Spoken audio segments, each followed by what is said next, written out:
Are you looking to establish a powerful online presence for your brand? Look no further than Live the Dream Media. Our team of experts possess the capabilities and skills necessary to make it happen. From creating compelling content to analyzing data and making strategic decisions, we've got it covered. Don't let a lack of social media know-how hold you back. Visit ltdmedia.net for more information.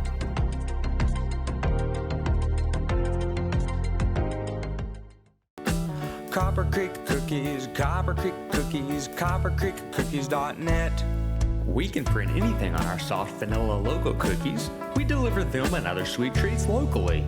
We are located at 4249 West Ina Road, Suite 121. Call us 520-300-1131. We bake smiles. Copper Creek Cookies, Copper Creek Cookies, coppercreekcookies.net. Hey, I'm David Samorano, back to the Now You Know podcast. We took a brief break during the summer here, and I've welcomed my son to the family. My wife and I are really, really proud, and we're excited to have him here. Some of you have seen my daughter, Raylyn. She did a little recording. She's learning how to be a podcast host at the age of 2. It's pretty awesome.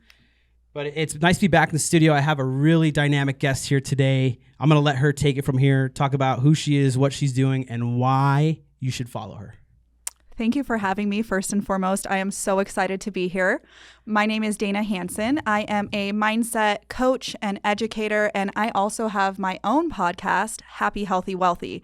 So I talk about all things mindset, brain training, brain rewiring, and programming. Yeah. I've listened to your podcast. You have? Yeah, I have. Yeah. Well, of course, I got to research before I bring people on here. So. Smart man. You said something to me before the show. You know, we have a saying, start where you're at, right? Doesn't matter where it is, just start there. Make stuff happen at that moment, at that time, with the resources you have. Where are you recording these things right now? So right now, I am recording them in my closet. Yeah. I have a small closet. I shut the doors. I have like a tiny little muffler that muffles the sound, and I have my mic, and I'm just sitting there in my dark little closet. That's so and it awesome. Works. Yeah. Hey, we've all started there. All of us, myself included. I used to do music back when I was hanging out with my friends. We would record in the closet because it was the best spot for sound. You've got your clothes providing you with like a really good acoustic setting, and you're just alone and you have that privacy, because if you're out in front, it can be kind of embarrassing, right? It's like, you're like, I don't want anybody watching what I'm doing. So. Yep. I part the clothes. I get right in between. I get the kids' stool and I go. It's so awesome. So awesome. So you're on a journey right now, right? You're piecing together this business. You're working your tail off. You're working full time, and you're doing this on the side. This is your side hustle. You're making things happen. Tell us about this journey and your experience so far. Yeah, it's definitely been a journey. I feel like a lot of times we can underestimate the work that's required to make something happen. And I see this a lot with generations coming into the workforce. They come in and right away they want to be on top. And I think the same goes for an entrepreneurial journey. You start this journey and you're like, oh, I'm going to be an influencer. I'm going to be, making 6 fig in 1 year. And then you are quickly humbled by what goes on behind the scenes. And until you're actually in it and doing the work, it's hard to really fathom what it takes. So it has been quite the journey. You mentioned I'm working full time. I have my podcast. Social media is a beast in and of itself. And I have 2 young kids. So I am spread very thin, but I'm also of the mindset, sometimes you have to work hard for the things that you want in life. And not everything's easy. And that doesn't mean that you shouldn't do it. Yeah, for sure. The entrepreneurship thing, if you think it's going to be easy at all, check yourself.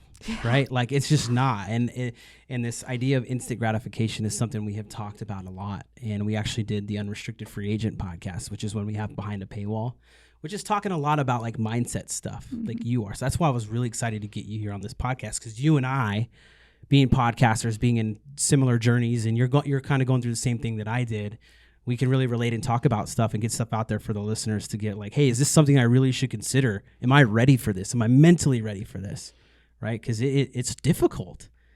Yeah, I would say becoming an entrepreneur has been the biggest mindset challenge of my life.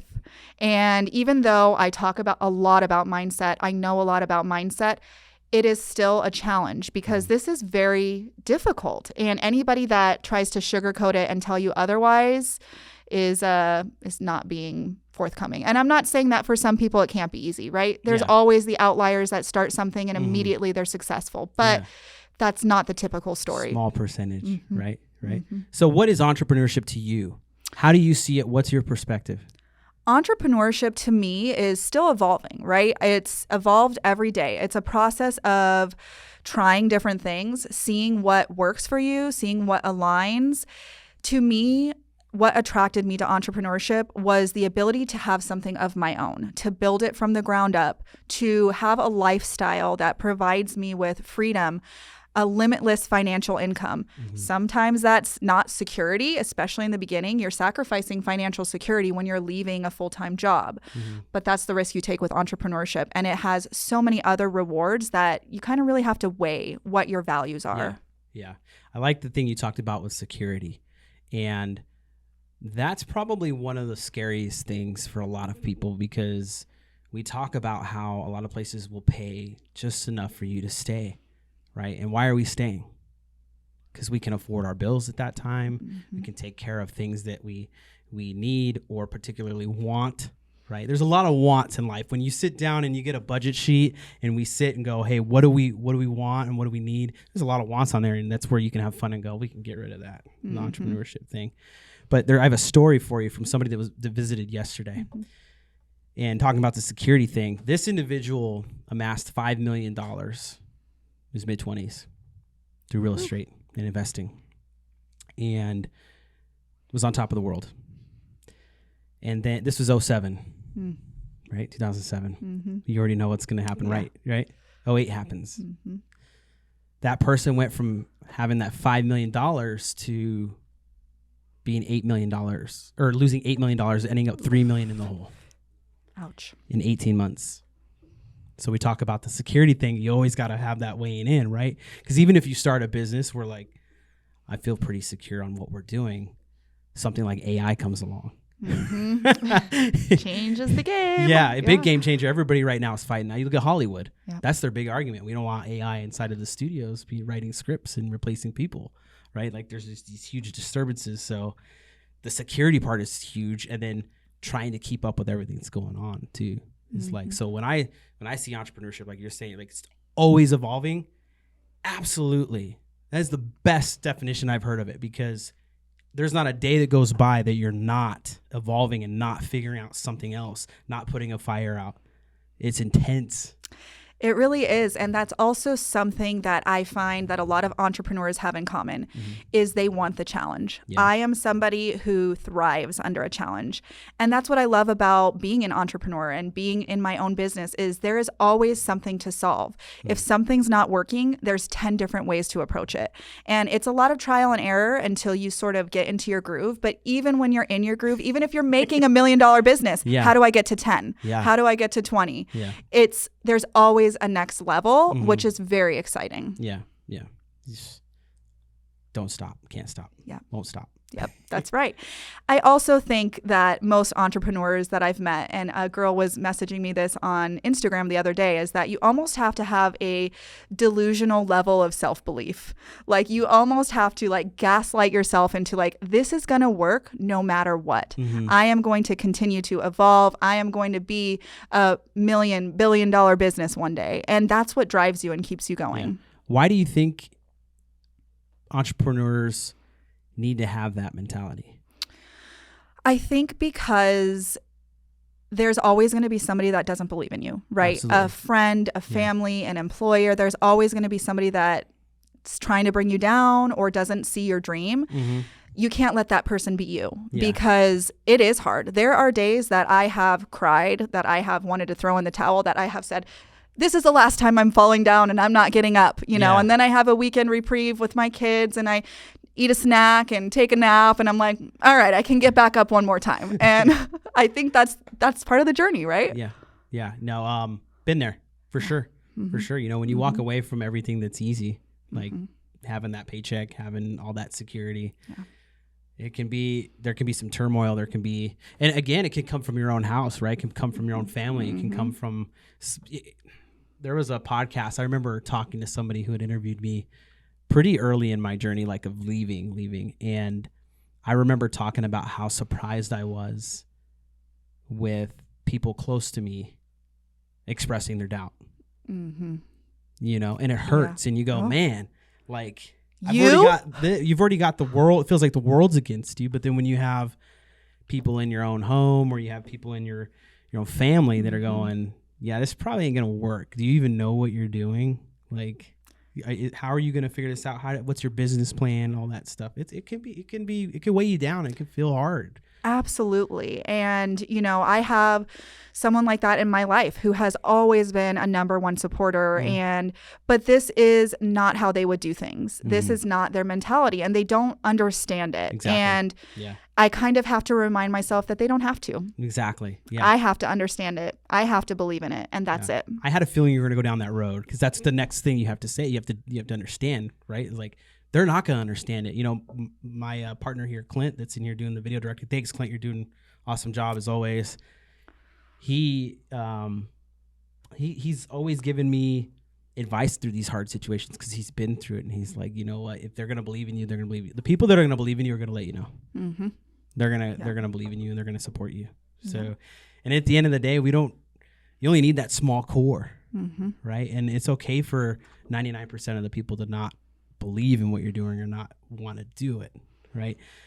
And this isn't a knock at a lot of people. This is just something that we've been talking about. And I think Clint, I think you said this yesterday, and you could tell me if I'm wrong through my ear, but a lot of people won't do or take risks and stuff. Not only are they scared, but they're, what did you say? Okay, yeah, so I was pretty close. So a lot of people will copy things and not do what they're saying they're going to do, or they'll talk about doing it till the end of their life because they're scared. They won't actually do it because at the end of the day, they are scared. Won't admit it, but that they're scared. What have we done? We've admitted, yeah, it's been scary. Yeah. And it's okay. Yeah, and that's one of the biggest things that I've learned is that I have to do it scared. There's things that I've done in my business. You know, I do a lot of public speaking. It's not my favorite thing to do. I always get nervous with it, but I do it anyways. And part of it is you have to do things that scare you. You have to test your boundaries. What is life unless you try and see what's possible for yourself, in my opinion. Yeah. I like to think in the grand scheme of things. When I'm on my deathbed, am I going to say, gosh, I'm glad I played it safe? I'm glad I went with security. Or am I going to say, I pursued something that I believed in and I chased my dream? Yeah. Whether or not the outcome is that it works or not, the whole point is chasing it. For sure. Right? And you don't gotta go away. You don't gotta leave this earth going, man, what if? We're throwing what ifs out. Yeah. Well, and there's also a reframe. What if it does work, right? So often we go into the mindset of, what if I fail? What if nobody likes me? What if I end up, you know, a homeless man on the streets, or whatever, you know, your negative scenario is. But when you don't know what the future is, why not tell yourself, what if this works out? What if this is the best decision I've ever made in my life? Yeah. What if this is the point that my life turns around and 5 years from now I look back and I say, thank God I did that? Yeah. Yeah. That could be today for a lot of people. You posted something a couple days ago. Our mind focuses 95% of the time, our mind is focusing on the negative. Am I close to what it was? It was 60,000 thoughts a day. Yeah. 80% are negative. Shoot, 95 are repetitive. 95 are repetitive. That's where I got the 95. Yeah. See, I'm watching. See? But yeah, that's very true. Because I think it's an instinct part of our build as humans is to focus on the negative. And I think the reason we do that is we identify negatives first because we feel that we need to correct them, protect others from them, protect ourselves from them. Yeah.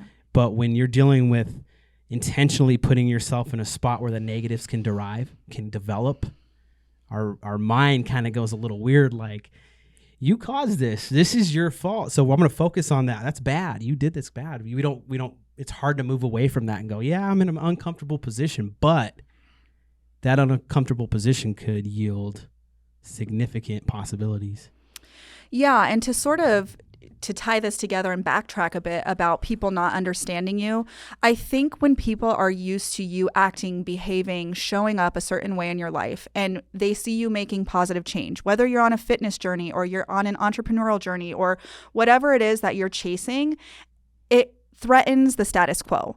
And people, like you said, some people are going to lift you up. Some people are going to support you and you'll know who those people are. And other people are going to feel threatened and they're going to try to pull you down.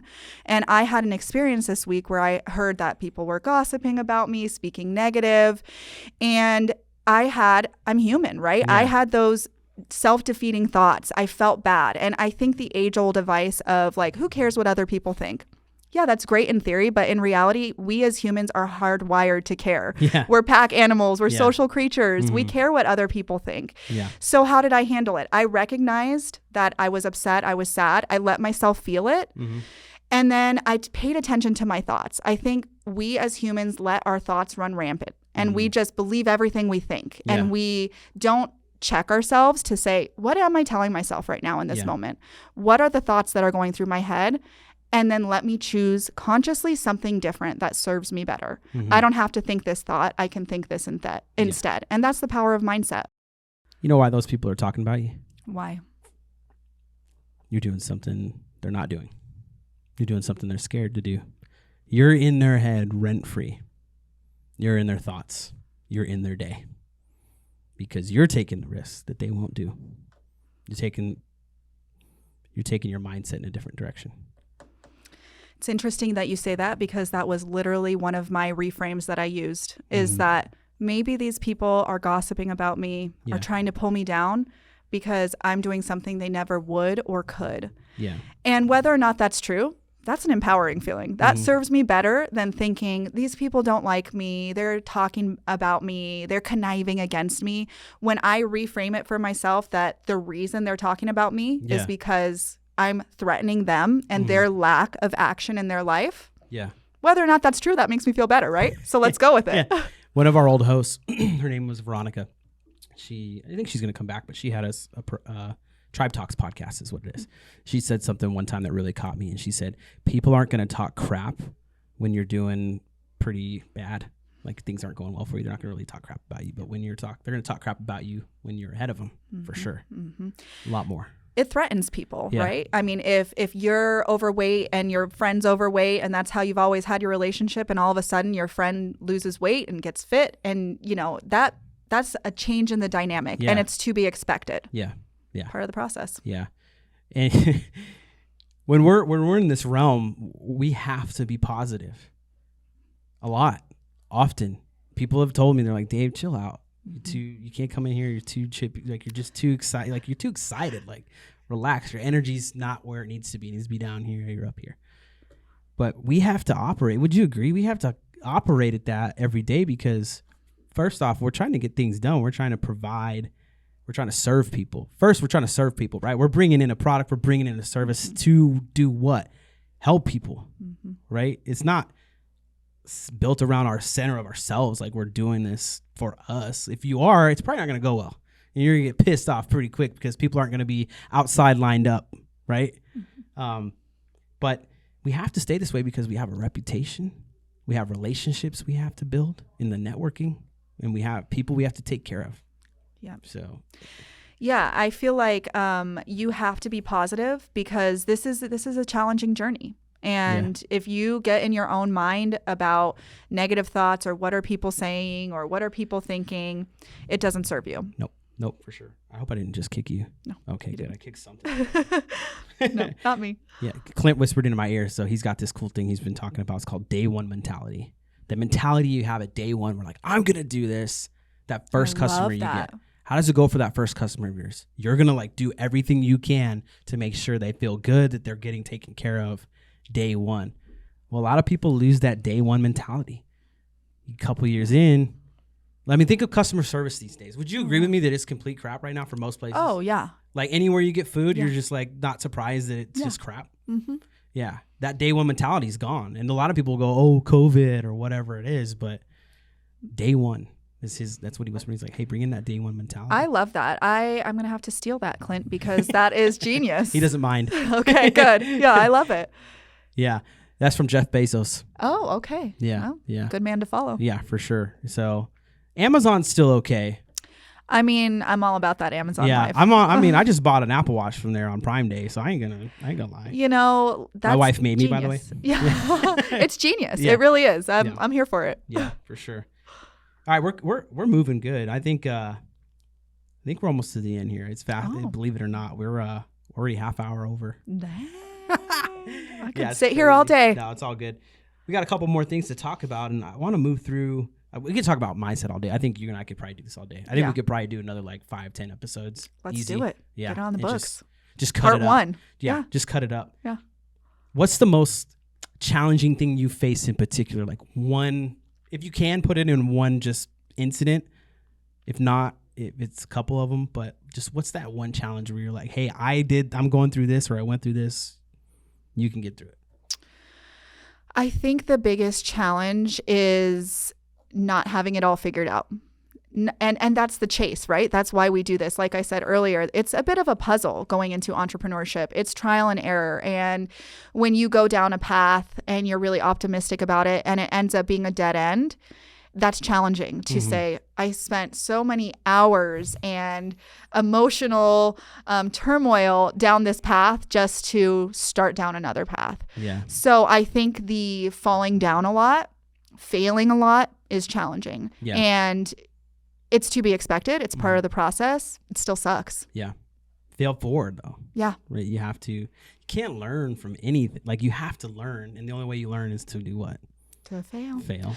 Well, there's a Japanese proverb that I love. It's fall down 7 times, stand up 8. Mm-hmm. And that's what I was alluding to earlier. You fall down, you scrape your knee, you get bruised, you feel sad, but you just have to keep standing back up and keeping going. Yeah.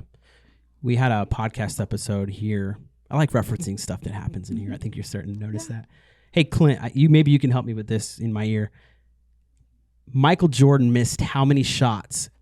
He missed 12,000 shots. The media doesn't talk about that. They talk about those moments where he made it. But he missed way more than he made. Yeah, you like to reference the show, and I love quotes. I'm a quotes girl. And there's a quote about nobody wants to show you the process of becoming. They just want to show you who they've become. Yeah. And it's so true. And you get so inundated with social media. You see these people that are successful, that are living their life. Yes, right. You see the highlight reel, right? But you don't see the hours that they've spent, the sleepless nights, the tears that they've cried. You just see the final product. Mm-hmm. And so you get a little bit of a skewed perspective of what it's going to be like. Yeah. And you forget that every day I am becoming. You aren't yet arrived, right? Yeah, for sure. For sure. Because it's not pretty. Nobody wants to share their struggles. No. They just want to share their final end product. Yeah. Oh, yeah. Yeah.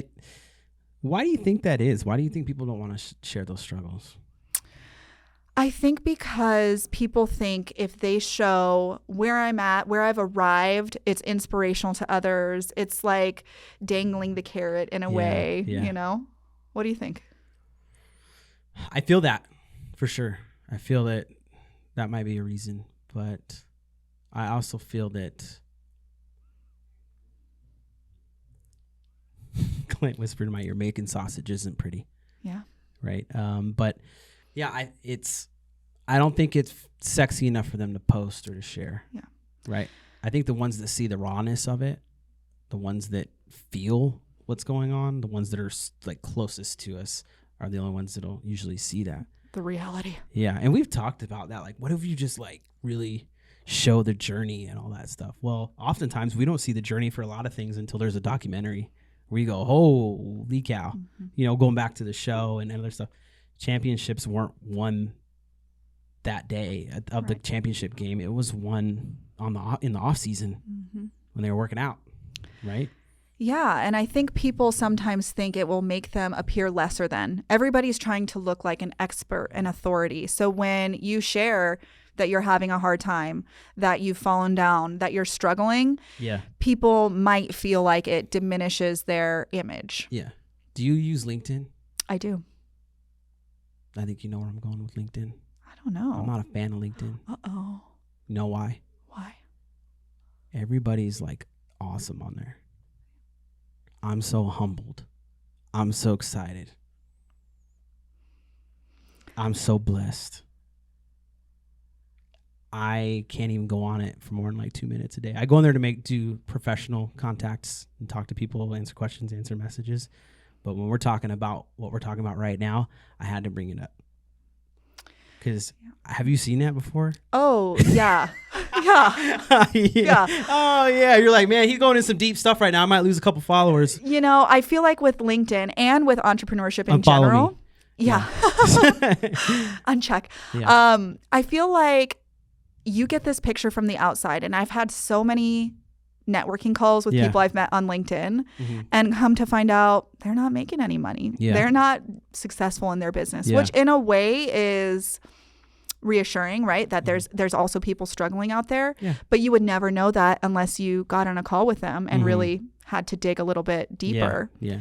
So again, you have to take everything you see. And this is to myself too. I fall into the trap all the time. We all do. Yeah. Yeah. You have to take it with a grain of salt. Social sure. media is just a little fraction of people's lives. Absolutely. For sure. And I see all that stuff going on with the I'm so. When we talk about it here too, and the letter I in the beginning of a lot of things, from what I've learned from Clint and other mentors in my life, and when the letter I is the beginning of a lot of stuff, that's a red flag. Mm-hmm. Yeah. And again, I think even in my own journey, especially starting out, you don't have it all figured out. You might have an idea of what your business is going to be or what you're going to do. And that's how it's supposed to be. Right. It'll always be that way, by the way. Oh, yeah. It's like we said, evolving, ever evolving, right? Yeah. I know people that are like in their 70s that still don't have life figured out. And I thought they did. Yeah. So. It's part of the process, right? Yeah. But I think we think, okay, I have to have all the answers. And there's a lot out there that feels like you have to present yourself as an expert in order to have a voice.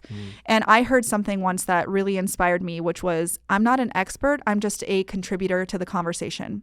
I'm just sharing my knowledge, my experience. Yeah. And it's so freeing because a lot of people have this imposter syndrome, like, who am I to share about this? I don't know about it. I haven't dedicated my life to researching it, but you know more than others. Yeah. You're one step ahead, and that's all that matters. Yeah, for sure. And that's huge in relationships too, because our world has just lost grasp of relationships over politics, over stuff that doesn't really matter at the end of the day, stuff you can't change.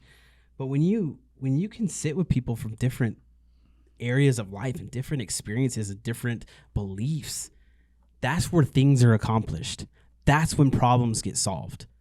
That's when the world changes, right? So having that outlook of like, I can relate to people, I can talk to people, and not being the center of attention in a room. Don't be the center of attention in the room unless you're getting paid to do it. If someone says, hey, we're going to pay you to stand on stage, give us everything you got, right? But there's people to learn from in that room. You might not think so. Shared knowledge. Yeah. And it's like, Clint always talks like that. I always want to be the weakest link in the room is what he says. That's right. I strive for that. That's what he tells me. Yes, like, I totally get it.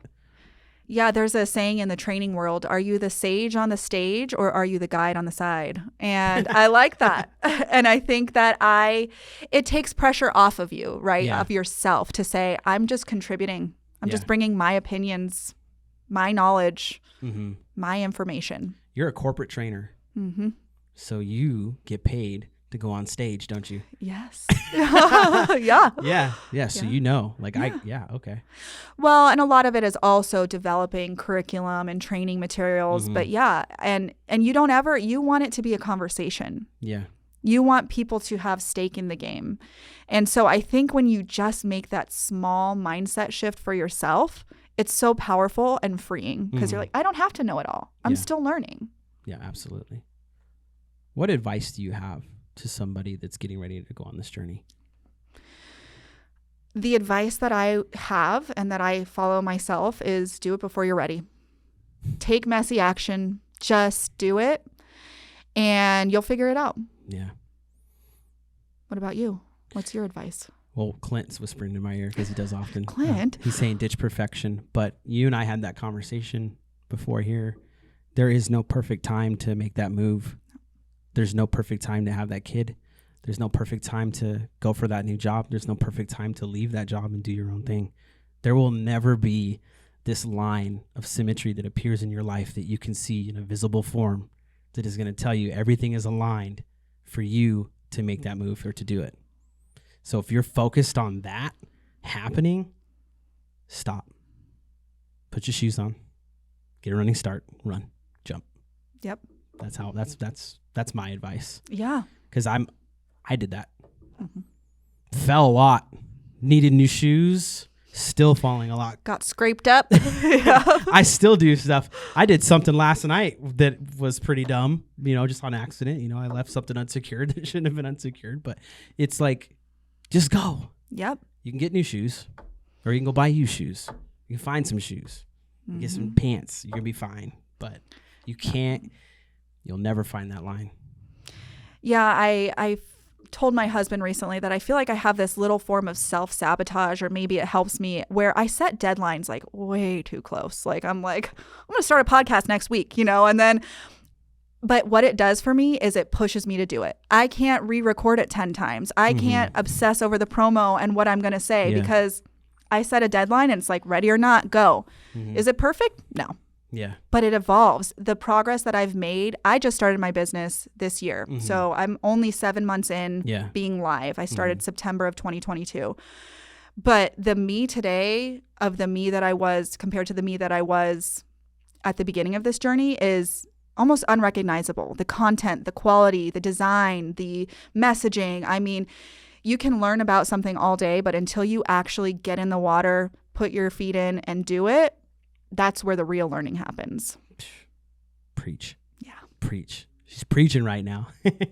No, it's perfectly put. And I think people learned a lot today.